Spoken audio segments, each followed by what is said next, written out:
Brian Johnson, the longevity guy. He's trying to live forever, so he's taking 3 5-gram psilocybin trips. I'm like, okay, this dude has a hole in his soul that he's trying to fill. Legally, we've drawn a line between spirituality and religion. Religion is protected, spirituality isn't. Today, we interview Steve Urquhart. He was a senator, he did 10 grams of mushrooms and live streamed it, and he tells us all about it. I love psychedelics for helping show me that my sense of reality needed some tweaks. Walk us through what it was like when you were getting probed by governmental agencies. I said, hey, I'm starting a mushroom church. If you decide to come after us, you know where I live, but don't think about interrupting a ceremony because you'll be the one inflicting damage and harm at that point. When you were in the Senate, were you taking psychedelics, if you're allowed to say that? Everybody has a story of being impacted by a loss of someone or somebody they're close to or a family member. Yeah. Most of the religious teachers or prophets that almost every religion looked up to had some kind of plant medicine influence. You have this big population of Mormons where I think more of us have left the fold than are currently in the fold. It used to be tough. If you left, you were a heretic. Why did a senator do the world's most important mushroom trip for science? Today, we interview Steve Urquhart. He was a senator, he did 10 grams of mushrooms and live streamed it, and he tells us all about it. Tune in to find out more. Steve, welcome to the podcast, the man who did the most important mushroom journey in the history of the world. Yes, absolutely. Thank you. Good to be here. And thanks for the lid. I'm loving it. Yes. You rock it well. And we sent an extra one for your wife. I hope she likes it. I know. She loves it. Awesome. Well, I've been dying to, I haven't actually watched the 4-hour live stream, and we'll get into, your whole story, but I think I just want to start here. What even sparked wanting to live stream a 10 so journey? are y'all familiar with Brian Johnson, the longevity guy? Yes. Okay. So I saw his thing where, he's trying to live forever. So he's taking all these supplements and he's doing plasma transfusions with his son and with his father. And so he found psilocybin and he's taking 3 5-gram psilocybin trips. And he was saying that it's the most scientifically studied mushroom trip in the history of the world. And so, all of a sudden I just see the Saturday Night Live skit in my head and, he has his helmet to measure brain waves, brain activity. So, I envision a disco ball helmet. And so that's how it got started, is we just wanted to mess with it and have some fun. But then very quickly, we started to get a little serious about it. And so I saw a picture of Brian on his Mormon mission. And so I'm like, oh, okay. I grew up Mormon and left the fold. And I'm like, okay, this dude also has a hole in his soul that he's trying to fill with something. And so we kind of moved past the Brian Johnson stuff. We sort of did, we sort of didn't. So there were still elements of the Saturday Night Live skit. But then on top of it, there was some sort of serious stuff. And it was, I don't think I recommend that set and setting for anyone else, but I kind of like chaos. So for me, it was fantastic. I loved it. That's cool. So it seems like it started as kind of a parody, but then your direct quote was, I believe, "Oh, Brother Johnson, you also have a God-sized hole in your heart you're trying to fill." So did you sort of see yourself in Brian, and then it became more of like almost a collaboration where you're both kind of on the same mission? Or like, what was going through your head when you saw that photo of him on his mission? Yeah, I very much doubt he thinks we're on the same mission here, but I don't know. We've never talked. And so, no, it's just very quickly after I talked with a bunch of friends, I'm like, oh my gosh, we have to do this.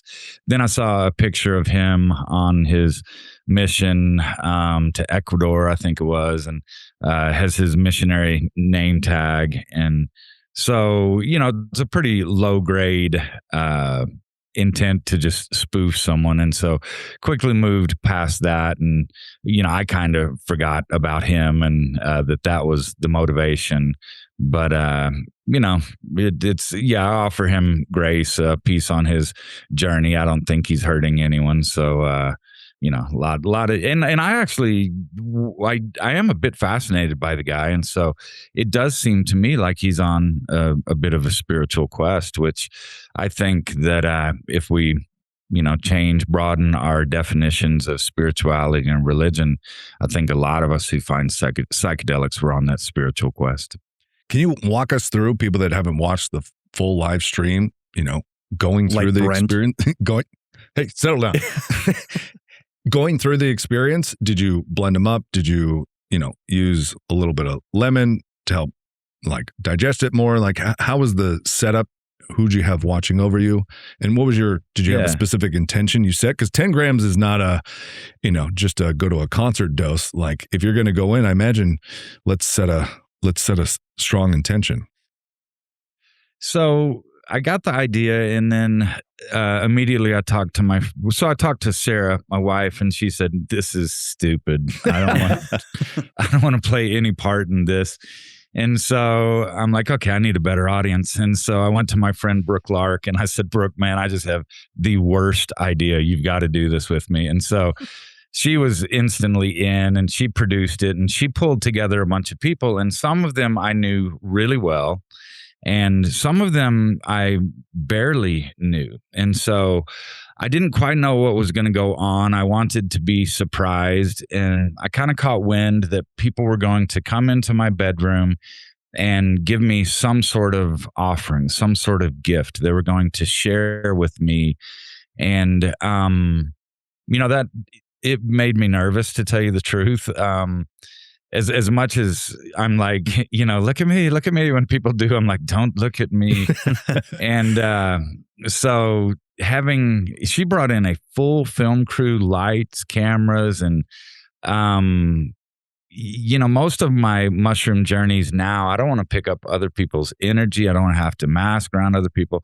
So the deep ones are mostly solo or just with Sarah or people who I'm just really tight with. So it was pretty amazing. The night before, I'm just sitting up here at this table, and I'm working on mushroom stuff, right? I grow mushrooms. I do mushroom kits. So I'm working on those. And I was thinking, tomorrow, with all of these people around who love me and are bringing me gifts, this would be the perfect opportunity to do some deep work. But with the cameras, the lights, all the chaos, there's no way on earth I'm going to be able to do some deep work. If I were to do some deep work, I'd do some, so I went back to some childhood stuff, and I'm like, I think I've never really dealt with these things. That would be cool. But again, there's no way. And so, it has to do when I was 6, one of my older brothers committed suicide. And I think I've just never addressed that. And, no adult at the time talked with me. It was pretty messed up. And so that night before I took the medicine, I kind of started processing this. And so I wrote the words. If you're telling me something, I'm probably not understanding it. I don't process too well, verbally, orally. But when I see it, then it hits. And so I wrote the words. I went and grabbed paper and pen. I'm like, oh, this is going to be important. So I wrote down, my brother was Ike. I said, when Ike died, that scared me. I think I've been scared ever since. And so just seeing those words that I wrote, I just started bawling and started feeling into it, and really did a lot of the work before anyone showed up. And then there were a couple of really interesting, quick elements while I was deep in the medicine that further did that work. So again, I don't recommend this way to anyone, but for me, being surrounded by all these people, I did some profound work and put down some baggage that I've been carrying around for a long, long time. That's so fantastic. I can't imagine being surrounded by a film crew. Mm-hmm. If anybody's ever done a large dose, the bravery and just the surrender you must have went through, coming out the other side, when you finally came out a couple hours later, what were you feeling? Well, it's interesting. So right away, 2 Polynesian sisters came in, and they were singing me some of their songs from Samoa, and they were calling in my ancestors. Wow. And my loved ones. And so they had prepped, and Sarah, my wife, she actually got into this when it started approaching. And so they had names of my ancestors. And so then they brought up the name of my brother who suicided. And so all of a sudden I just do the tighten up. I'm like, oh man, I don't want this to be a public spectacle. And so that made me nervous, but it was so beautiful how they did. I'm like, okay, this is cool. So then the next person came in who I am really just getting to know. I don't know her that well. And so she did some channeling, and that instantly made me very nervous because I don't want to disrespect her, or she's giving me a gift that is meaningful, but I don't know where it's going to go. Is she going to start channeling my dead brother, which I'm not down with that, so I'm like, oh man, cameras are rolling. I'm just like panicking at this point. And so, it went on. So some of these things were kind of unsettling, I guess really unsettling. And other things were really calming. Someone climbed in, a good friend, and we're just giggling about stuff. And so then I told him about the night before with my brother, and he said, yeah, I know. And so I forgot that his brother had suicided a couple years ago. And so I'm like, oh, dude. So I brought him in, gave him a kiss. I'm like, how are you? And so he told me a story of how he processed that. And I think this can only happen in psychedelics. It was so beautiful, the story he told, that somehow I just instantly adopted it. It was my story. And the way it healed him, I mean, here I am, a month and a half later, I think I'm good. It just kind of like, oh, okay, that's cool. I like that. That's now mine. So there were some beautiful, tender things, but after a while, it was just too much. So there's this one part where Sarah is asking me, are you okay? And so I'm like, because I don't want to say, I don't want to deny these beautiful gifts. This is a beautiful offering. So then Brooke, who's putting on, she's like, Steve, just use words. Are you okay? So I have no words. So I'm like, So Sarah says, hey, Brooke, leave me and Steve alone for a minute. And so she says, what do you want to do? I said, I want this to stop. I said, I'm done. I just need this to stop. But I told her beforehand, I'm like, I might hit that moment and I don't want it to stop. I want this to be good. So if you can just help me change the channel. And so that's a big thing. She's a really good guide. I am the world's worst mushroom guide. I've tried it a few times. I'm a nightmare, so I don't do it anymore. But kind of wild coming from the guy that has a mushroom church. I know. I thought I could be good at this, and I'm not. I'm definitely not. But so she snuggled up to me, snuggled for like 30 seconds, and so she said, "Hey, they're dancing out in the living room. Do you want to go dance?" I'm like, "That sounds awesome." Because that's the thing about I don't know if you've ever been in like group mushroom ceremonies where there's an agenda. Yeah.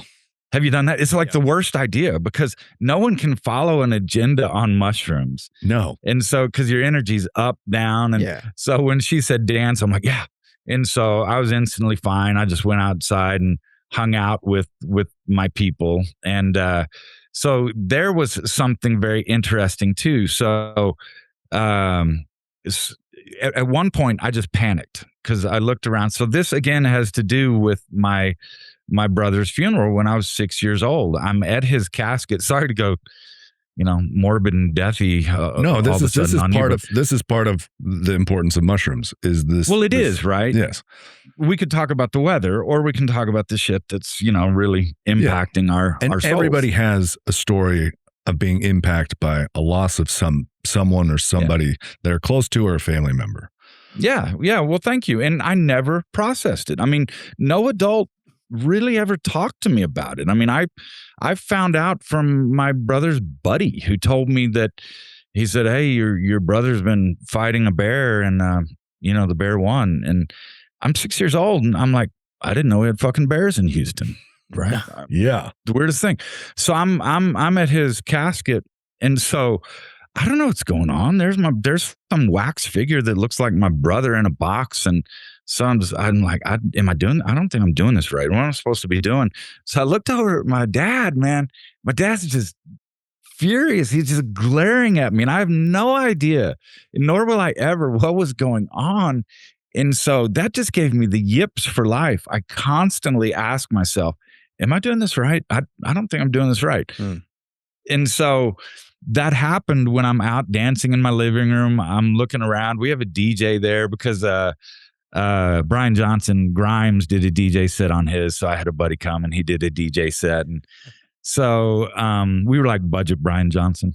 And so I look around and I'm like, I don't think this is good. And so I went up to my friend Leah and I said, are we doing this right? I said, I don't think we're doing this right. And she said, what are we doing, Steve?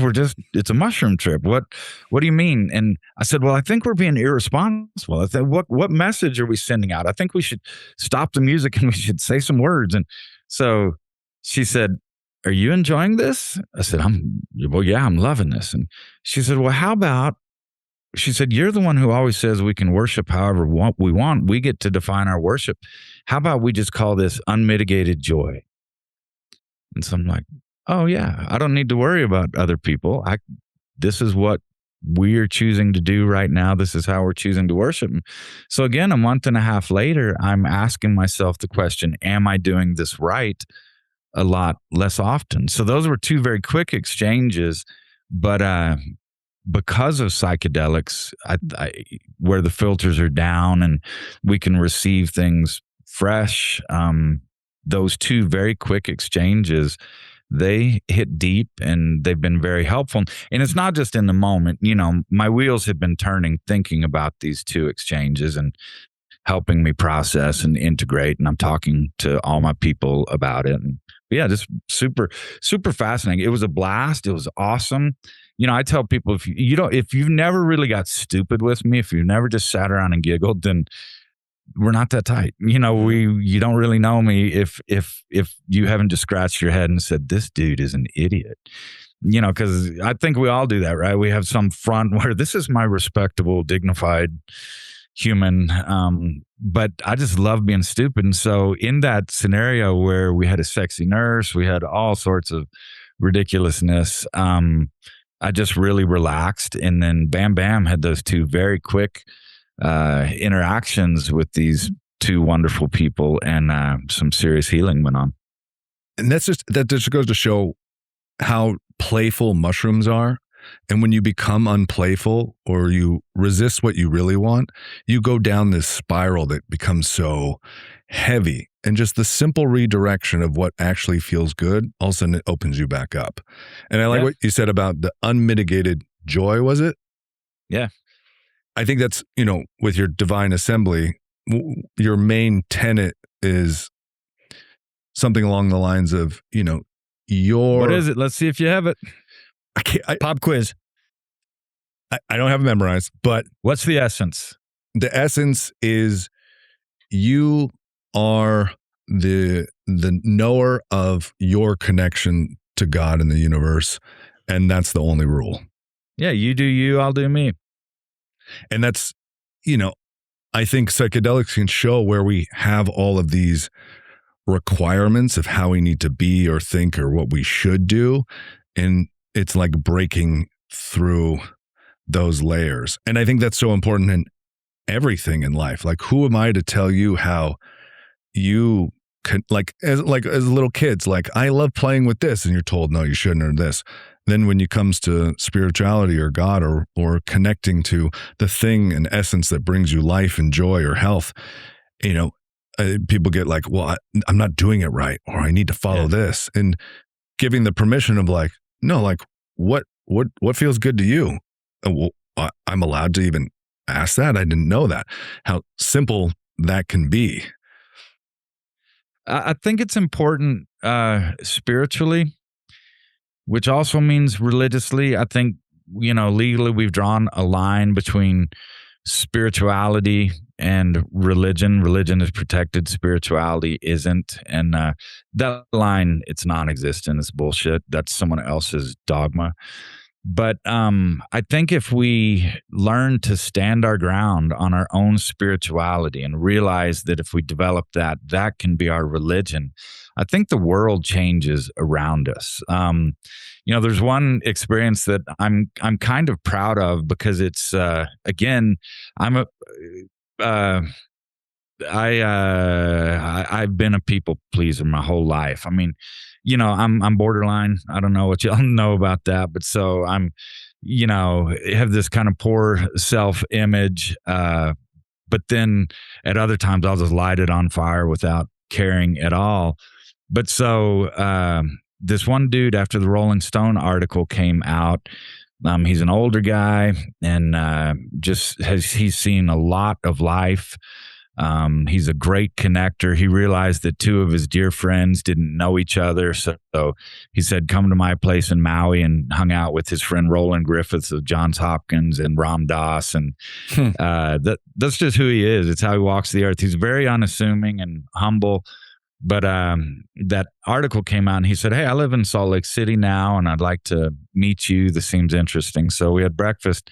And so he's throwing out all the names of people he's connected to. It's the Rushmore of psychedelia, And he said, yeah, the article came out and I've been talking with them and they want to know who you are, what you're about. And so, I think they were trying to see, is this what is this? What's going on here? And so I said, man, you're talking about some people who are real heroes to me. It's amazing the work they've done and everything, their sacrifices, their brilliance, their efforts have us now to the point where I can do this and others can do this. And I said, anything that they want to tell me, you want to tell me, that would be very welcome.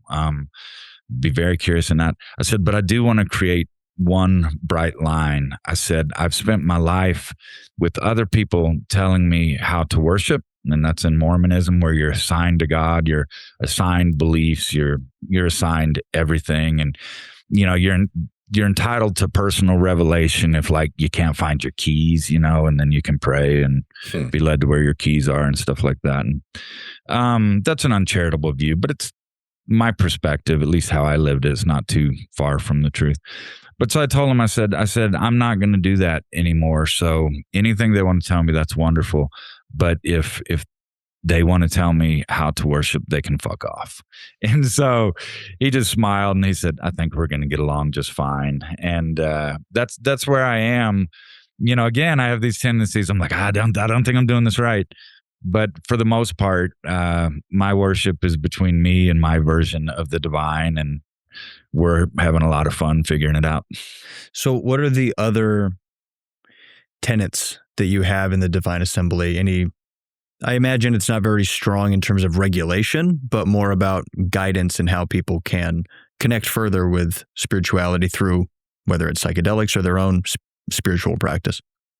So, okay, let me give you a little more of the history leading up to the answer of there are no other tenets. Okay. I was in the Utah House of Representatives for 8 years. I was in the Utah Senate for 8 years.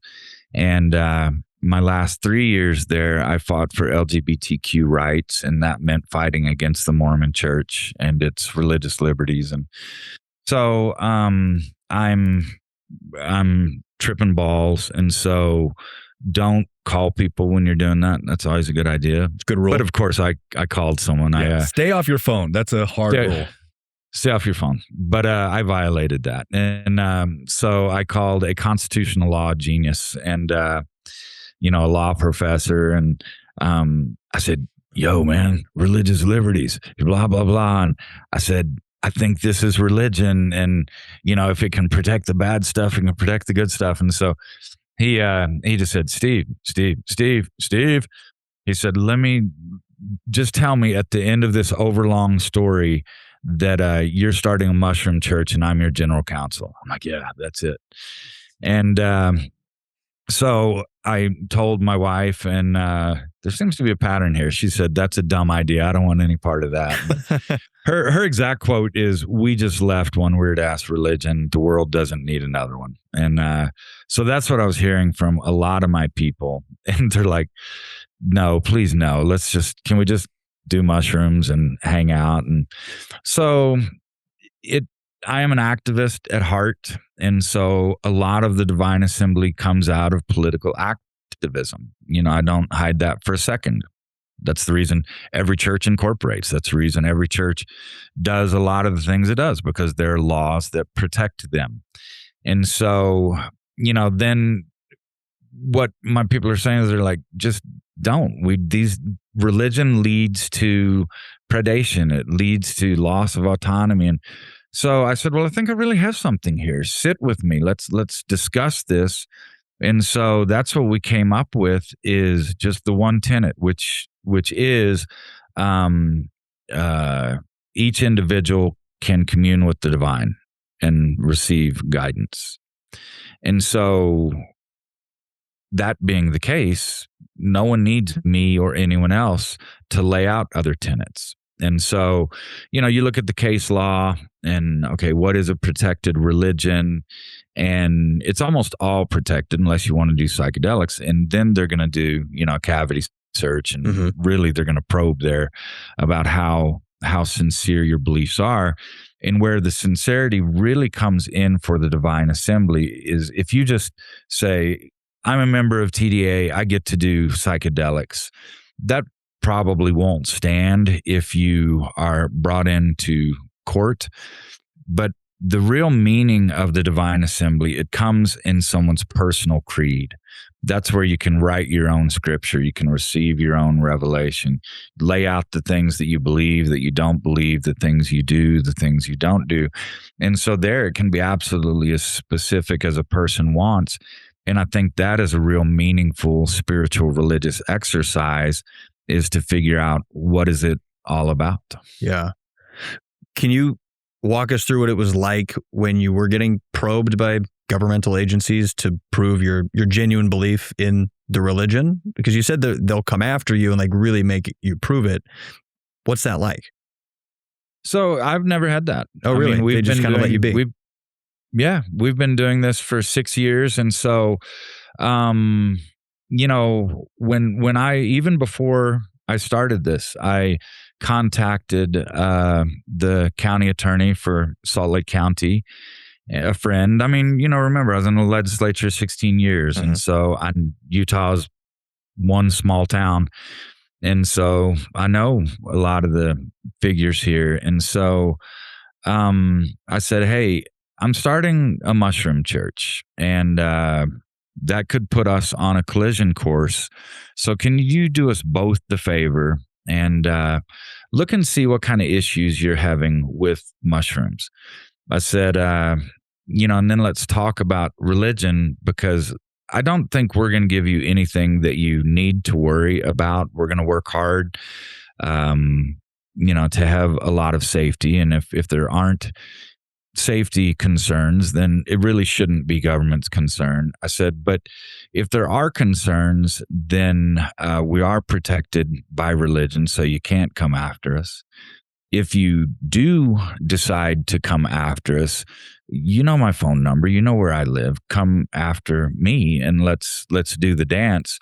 I said, but don't think about interrupting a ceremony, because you'll be the one inflicting damage and harm at that point. And so that's just the kind of conversation that I have with law enforcement in Utah and officials. And because we have this relationship, I don't think it comes off as disrespectful. I don't intend it to. That's just where the law is. Because this is religion, they have to be hands off. And so he said, okay, cool, I appreciate this. And he put his chief deputy on it.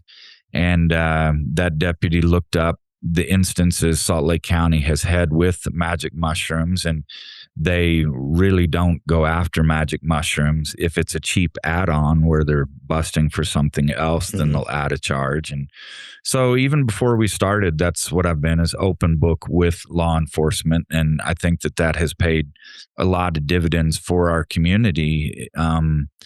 I had, I won't name names on this one, but a very, very, very, very prominent law enforcement figure in the state, he said, hey, I want you to teach me about psychedelics. And I said, take the afternoon off and psychedelics can teach you about psychedelics. he said, no, not yet. And he said, I know the good. He said, I'm not stupid. And he's very far from stupid. He said, but they are illegal. I know that they can cause some harm. He said, I need someone who I respect, who's informed about this to educate me. And I said, that's incredible. I really respect that. That's the question that prosecutors should be asking, because, I'm sure you two know there's some harms out there, man. Yeah. I mean, psychedelics, they ramp up suggestibility, and with that vulnerability, you throw in religion, shit gets weird instantly when you call it religion. And there's some serious predation that goes on in psychedelic spaces, especially religious psychedelic spaces. And I think especially the ones that do religious cosplay, where they're adopting all the Abrahamic indicia of religion, which if you want to be legally safe, that's what you do. Cosplay a recognizable church.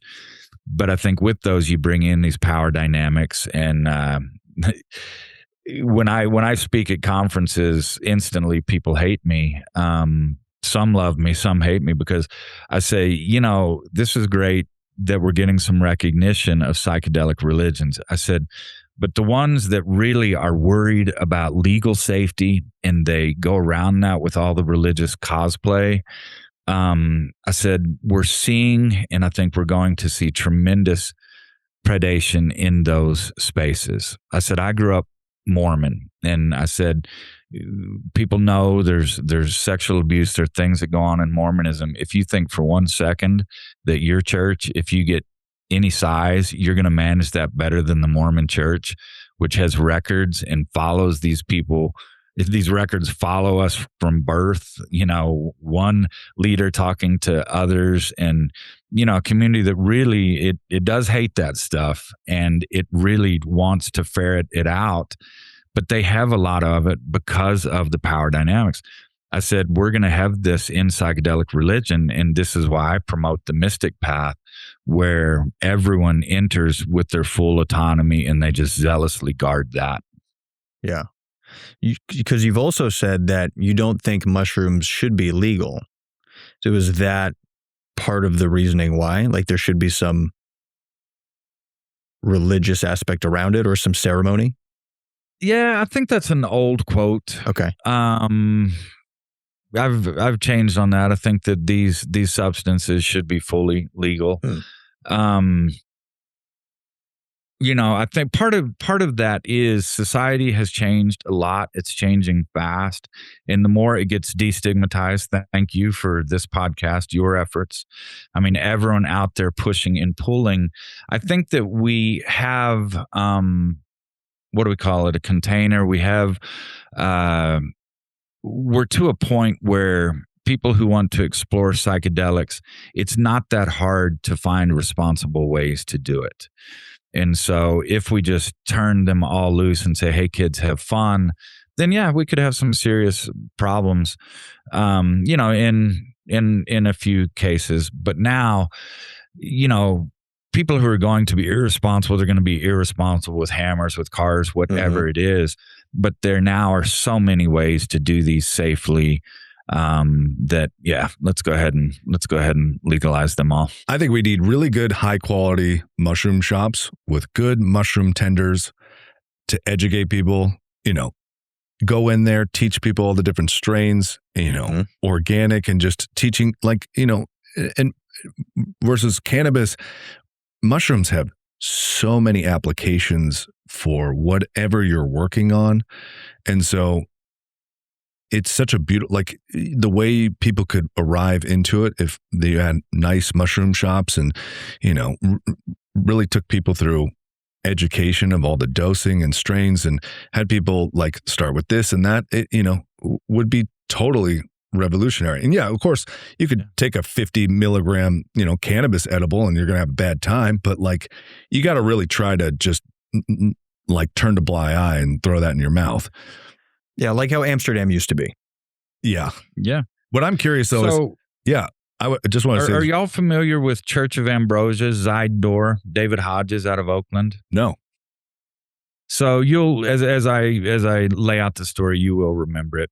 So Oakland, they decriminalized, and then after they decriminalized some of these substances, well, Oakland police went in and raided Zydor. Took a torch to the safe, and they took money.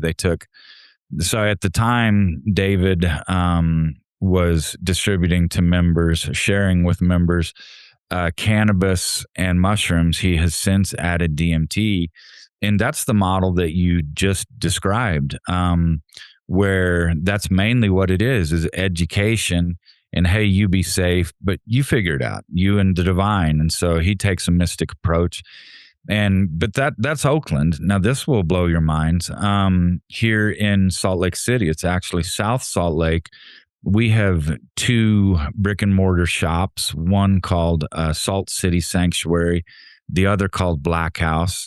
You walk in and it's a church, and they're both churches, and you join the church and you can get dried mushrooms, ounces of them. You can get cannabis, flour, and you can get DMT carts in Salt Lake City. Now they both mind blowing. It's amazing, huh? Yeah, that's we got to take a tour.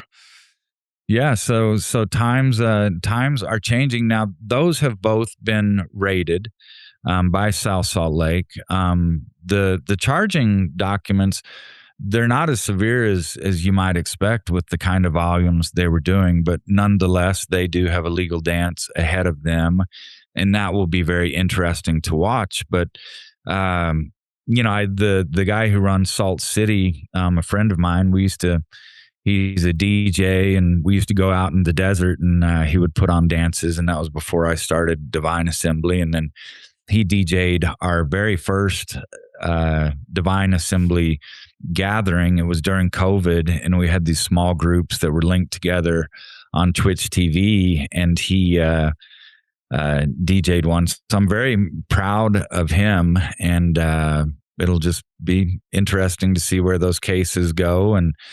But again, hats off to the people who are out there fighting in the arena and pushing the boundaries. Those are the ones who changed the laws.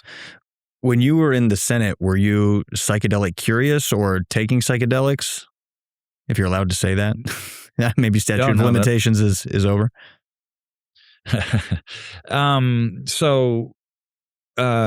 We joined. So yeah, my family situation was a bit messy growing up. And we joined the Mormons, I think, because they knocked on the door before the Jehovah's Witnesses. I think my mom wanted some stability. And there's a lot I do love about the Mormon Church. And there were a lot of really great people who took an interest in me and my brother and my mother. And so I'm very grateful for that. But at the end of the day, it didn't do me a lot of good. But, anyways, it's just been a battle of finding out who I am, what am I about, and finding my individual autonomy. And it continues to go. I think that my natural spirituality was stepped on by that. Religion can be a great way to order our spirituality so we can figure out how do we exercise it, how do we develop it, but it also can become a bit of a cage, and I got trapped in that cage. And so I left Mormonism, at least in my mind, in my soul, around 2009 or so. And that had been my moral, ethical compass for my entire life. And so when I no longer believed, I didn't really have a moral or ethical compass. And so I say that I escaped Mormonism through the sewer. It was a nasty path. It was dishonest to everyone around me. It was dangerous. And so my last 3 years in the Senate, I was drunk and or stoned every single day. And that would be off, oxy. And it was gross. It was a horrible existence. And it was only after I got out of the Senate, 2017, that I found psychedelics. And it was amazing. My very first trip, I'm sitting in garden with God, and I realized that God really, really loves me, and female, and she was all about me, and I just kept messing with the garden in my mind. I just kept recreating it, like Degas, like Monet, like Van Gogh, and so God was just thrilled. And so then she said to me, "How do you see it?" And I said, "Well, I'm not an artist." And so she said, "Yes, you are." And so, okay, well, if God says you're an artist. So I just redid the garden, and it was the most beautiful thing I've ever seen in my life, because it's what my mind thinks is beautiful.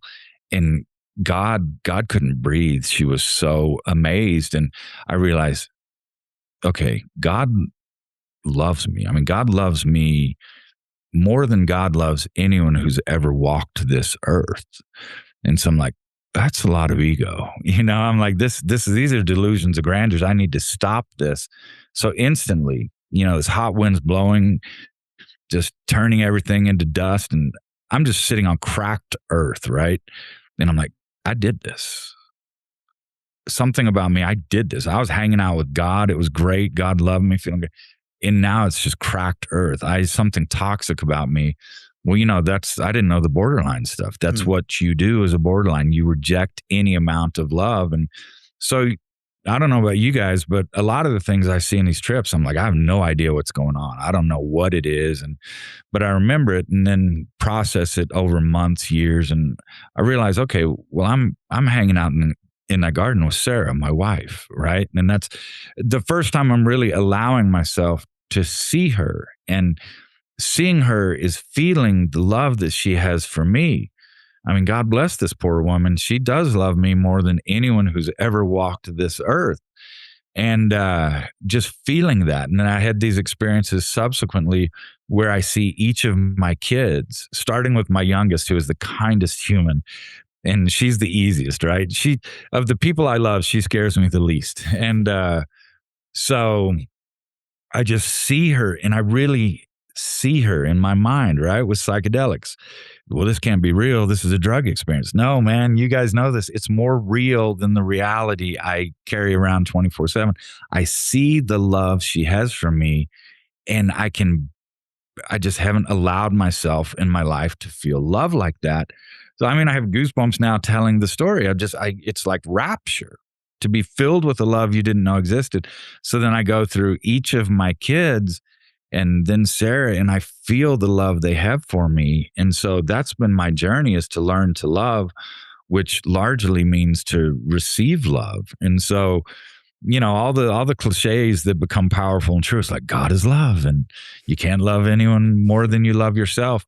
Well, these things are hitting home to me. And so I think I now walk the earth in heaven. Heaven is a place of unimaginable peace and happiness. Well, that's where I am. I didn't know that this kind of peace, and I mean, I sleep at night, and it's just beautiful. And I love psychedelics for helping show me that my sense of reality it was off. It needed some tweaks. And then as part of that, I don't think there's psychedelics. I guess there are some magic cures, right? Where people take them, they see some things and they're healed. I kind of described that on New Year's Eve with two of those experiences where I'm like, oh, I heard it and it changed. But I think a lot of it is work, and it points out the work. And so I realized my sense of reality is off. So I got into something called dialectical behavioral therapy, which on a foundation of mindfulness helps me better tolerate distress, regulate my emotions, and have better interpersonal interactions. And so, I think that's the work, is we see some things and sometimes we can self-correct. And other times we're like, okay, I need professional help with these things. But that combination, to me in my life, that's every bit as miraculous as any of the miracles that Jesus performed. And so this is my sincere faith. It is my sincere worship. And I believe it as much as any Christian or any Muslim, anyone believes their faith. Yeah, and I think with traditional, like you're saying, it takes both things, because I imagine you can't get to that conclusion or even have that realization to be even working on this conclusion you had if it wasn't for psychedelics. You could be going to therapy and all that. And it really just pulls the curtain back to see behind and go, okay, those are the things going on behind the scenes I need to now work on. And yeah, sometimes you have a revelation that changes you forever, but most times it's showing you where there are areas to work deep. And if you're willing to, you can really change your life and the people's lives around you. Something I wanted to touch on, though, is with the Divine Assembly, say I want to join.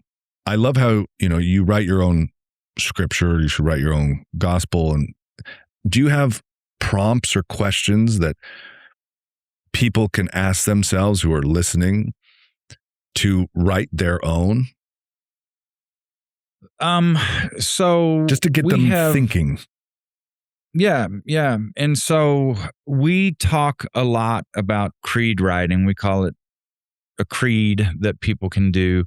And so we have a summer festival. We've done it 5 years. It's a week up in the mountains. We now have 700 acres, an hour west of Salt Lake, where we gather often. We gather on Sundays in a few different locations. And then online on Mighty Network, if people download Mighty Network, the app, and join the Divine Assembly, then there's something in there that talks about creed writing. And so we do try to give some people ideas on how to get started on that. And it's really a fun exercise. And, I think that's a great religious path, is to be thinking, in Mormonism and maybe a lot of religions, they say pray always. And I'm like, how do you do that? How do you have other things to do? Well, that's because it wasn't authentically mine. Whereas now, I think I do pray always. I think I worship always, because that's just how I walk the earth. I'm looking for the wonder of birds and frogs and clouds and, these beautiful hairless monkeys we've become. And there's just so much beauty around us that I'm constantly worshiping the people, the things around me.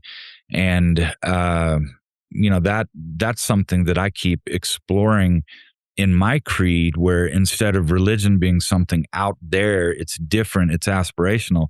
It's just becoming more and more. It's how I walk the earth. And so I think that I constantly am becoming a better person for others to be around, and my sense of peace. And a lot of this is because of the creed, where it's not bad to have some, like Brian Johnson did on his trip with all the things that he's measuring.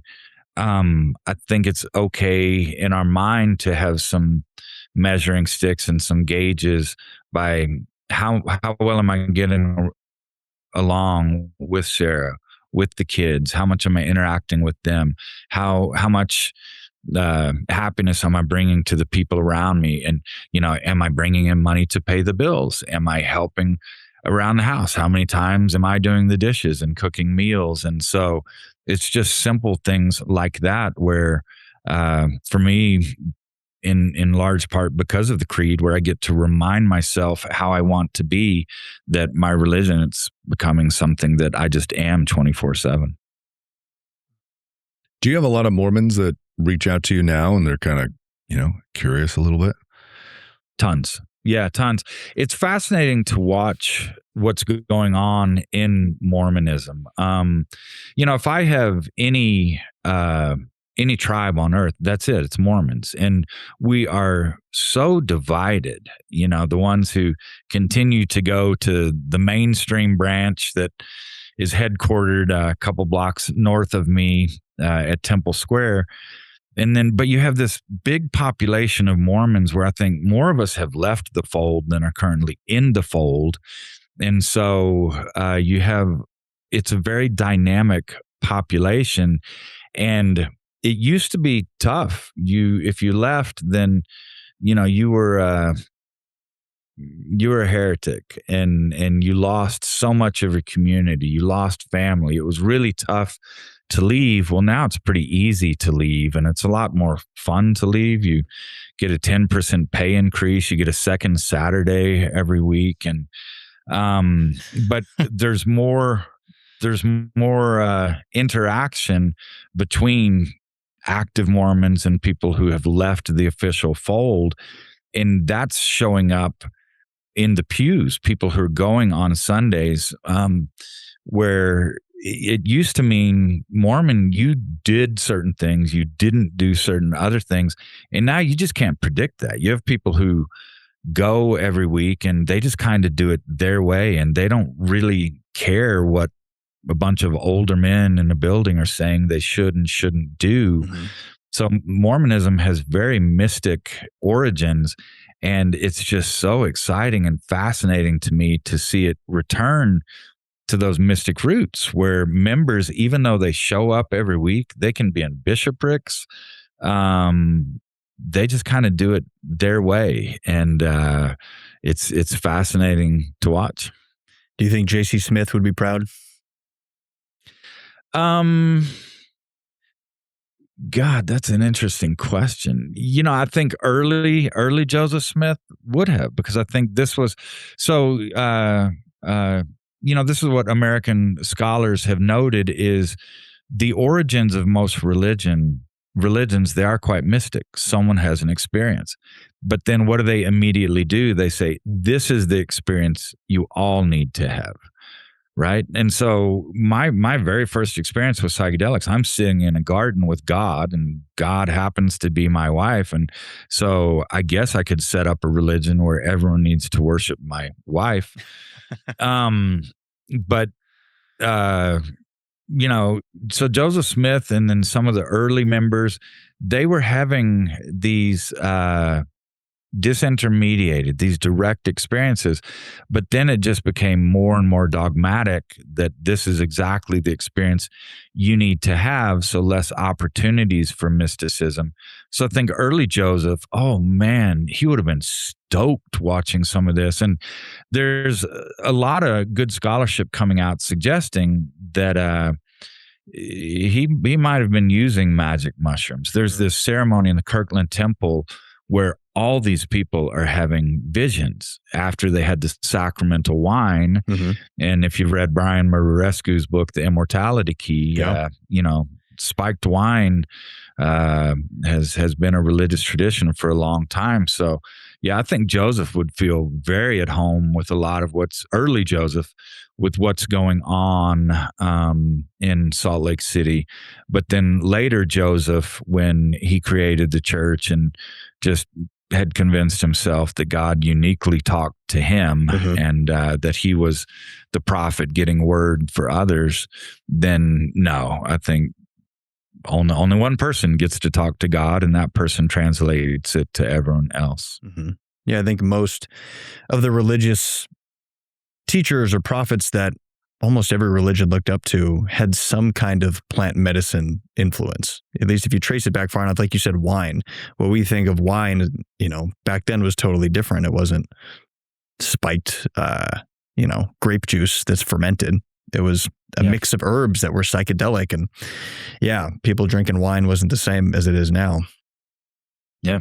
Yeah. Tell us about the festival coming up. When is that?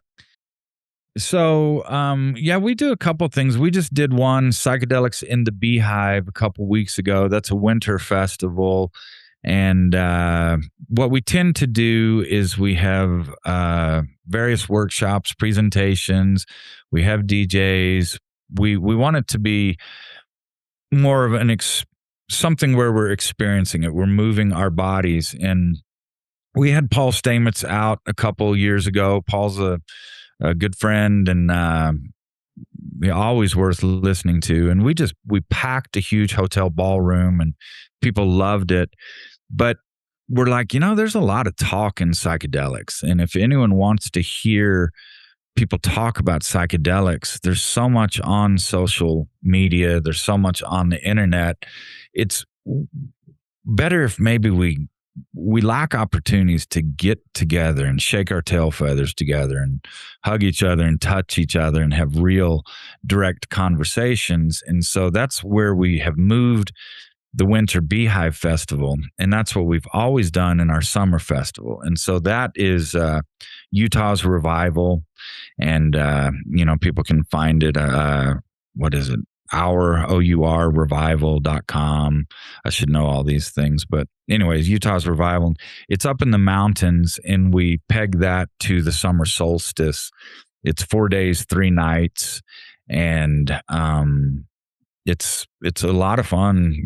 Presentations, groups during the day talking about creed writing, and we have sound baths, meditation, just discussing different things.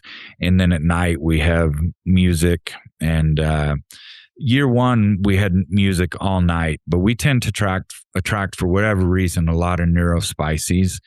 And all of our autists, they were just pissed at us. They couldn't sleep. So now we have no amplified sound after 10 p.m., but we have silent disco that goes 10 to 2. And that just getting together, and it's a small festival. We have about 700 people. And over the course of 4 days, you're going to keep bumping into the same people, which is a great way for introverts to meet and connect, because you have a bit of a conversation and, okay, well, that didn't hurt too much. And then you see them the next day, you follow up, you go a little deeper. And I love walking around Salt Lake, and I'll see people arm in arm, just best friends, and think, I know where you guys met. You met at Revival or you met at TDA. And that makes me very happy. I think that's the plague of our current times is isolation. And if TDA can work with psychedelics to overcome isolation and connect people, I think that's a big victory. That's fantastic. One more thing. What is the vision for TDA that you see in the next 5 to 10 years? I think the short answer is who knows. We're big on slow growth and organic growth. I caught myself at one point, we quickly got up over 20,000 members, and I was talking about that, and I just sounded like other churches. So now I have no idea how many members we have. I think the ideal congregation size of TDA is 2 or 3, and that keeps changing. Hang out with these 2 or 3, go over with these 2 or 3. And I want TDA to be very easy to join. They can go to thedivineassembly.org and just sign up with an email, name and email. And I want it to be equally easy for people to leave. Like I said, there's a huge cost to leaving some religions, and that tends to trap people, which can make them put up with stuff they shouldn't put up with. And that's what I love about TDA is if you ask some of my closest friends who I hang out with, if you say, are you part of TDA? Then almost always they go, yeah, I think I am. Right. And so we're not a top-down organization. We're patterned after mushroom mycelium, which the individual hyphae, they can break off and they're completely viable. And so I don't want us to be the one true anything, the big anything. Just do we fit into the world around us? And there's so much cool stuff going on in Salt Lake and Utah right now that I just kind of want us to be a place where we can bring those various elements together. And, in doing that, are people members of TDA? Or are they not? Well, who cares? Are we just hanging out with people and providing something that folks find beneficial? I love it. We have folks who they'll show up. We haven't seen them for 2 years, 4 years, and who cares? Right. I mean, Mormonism, if someone doesn't show up, then it's like, how have you been? We assume you've been out doing satanic things. But here it's just like, oh my gosh, how are you? It's so great to see you. And so I want it to be super easy for people to join with us, use us, connect with us, help us in ways that feel good to them. And then I don't think people should need a religion to walk the earth happily. And so I do think a lot of people, we give them comfort where they're like, yeah, I'm a member of TDA, and I never go. And I've seen that a lot of people, they'll come up to me like, you're the TDA guy. I'm like, yeah. And they say, cool, that's my church. They say, I've never been to anything, but that's my church.